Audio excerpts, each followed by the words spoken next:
We are going to discuss about nutrition in bacteria and the fundamental concepts behind the bacterial nutrition.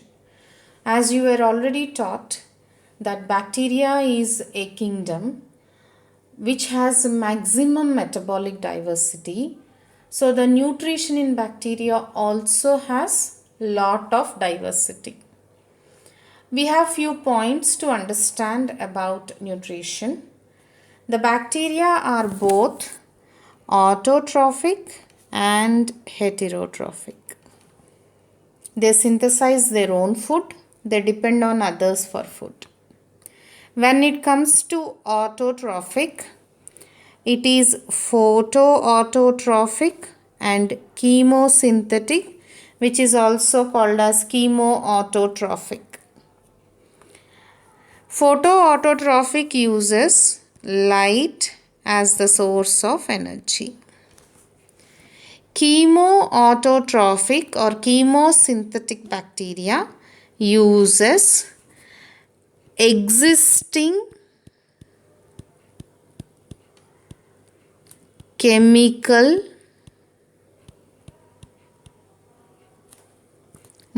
compound as source of energy.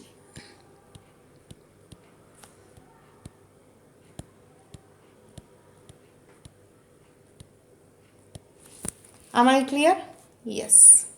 Now, why an organism which is making its own food needs energy?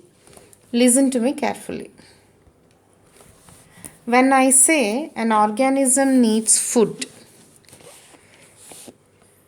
an organism which is autotrophic will synthesize food in the form of a organic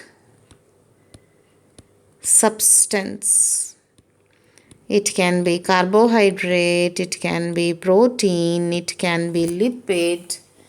Okay, it will make an organic skeleton, a carbon skeleton. So when this is the final product, to form a carbon skeleton, what should we need? We need to form bonds between carbon atoms. And when we form a bond, what is that taking? It takes energy, endothermic reaction. So, organism which synthesizes food needs energy because it wants to form an endothermic bond between the carbons because an organic compound is synthesized. Like majority of the autotrophs synthesize glucose, which is a carbon skeleton. Isn't it? Now, apart from energy, so if the source of energy is light, then I call it as photoautotrophic or photosynthetic. Now, I can also get energy by breaking an existing bond. Like there is a propane, butane, like substances which are already present. I can break the bond from a already existing chemical compound. Does not necessarily be organic, but just I am writing this. I can break this, then what does that release? Energy. And then in turn, I use that energy to form the bond between the carbons in which I am making the food. So if it is a chemical compound which is a source of energy, then I call it as chemosynthetic. So the two types are depending upon what is their source of energy to form a organic compound in the process of synthesizing their own food. Now we have, this is first constraint, energy. Second, source of carbon. Source of carbon. The source of carbon can be an inorganic source then only it is converting it into organic, like carbon dioxide, or an organic source. That means already it is a carbon skeleton. I break up that and take carbon from another organic substance apart from what the organism is synthesizing. So I can take carbon from both inorganic and organic sources. Then we have the hydrogen. I need hydrogen to keep it simple at this level because you people did not yet study photosynthesis. I want hydrogen. Now I formed a carbon skeleton. I want hydrogen and oxygen to make the substituent groups of the carbon valence. So I need hydrogen, okay, as a substitution to carbon valency. Like if it is synthesizing glucose, aldehyde group is what? Aldehyde group is this. So a carbon dioxide will become an aldehyde group only if I add hydrogen. But not all organisms synthesizes glucose, but they definitely make an organic substance where I need hydrogen to substitute. So if an organism is supposed to be making its own nutrition, what are the three constraints the organisms need?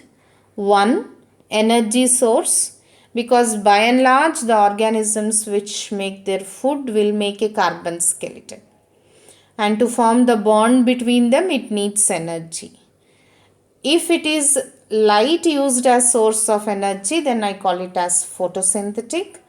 If it is a pre-existing chemical bond which is broken, then I call it as chemosynthetic. Then the second important requirement for an autotrophic bacteria is carbon source because it is forming an organic skeleton. It can be an inorganic substance. It can be an organic substance.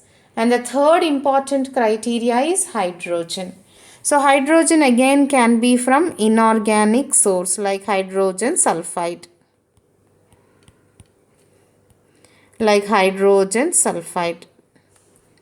Or an organic source. Already I have a carbon skeleton which has hydrogen like methane. It has 4 hydrogens. I can take hydrogen from other organic substance and synthesize the organic substance you want. So the organic substance or it can be water or it can be other organic substances like propane, butane, pentane, ethane, methane. I can take hydrogen. Then you can ask me, when it is source of carbon we are taking an organic substance, when it is source of hydrogen we are breaking an organic substance. You can ask me, when it is synthesizing an organic substance, why should it break another one? It can use the same one. No, enzymes understands what it synthesizes.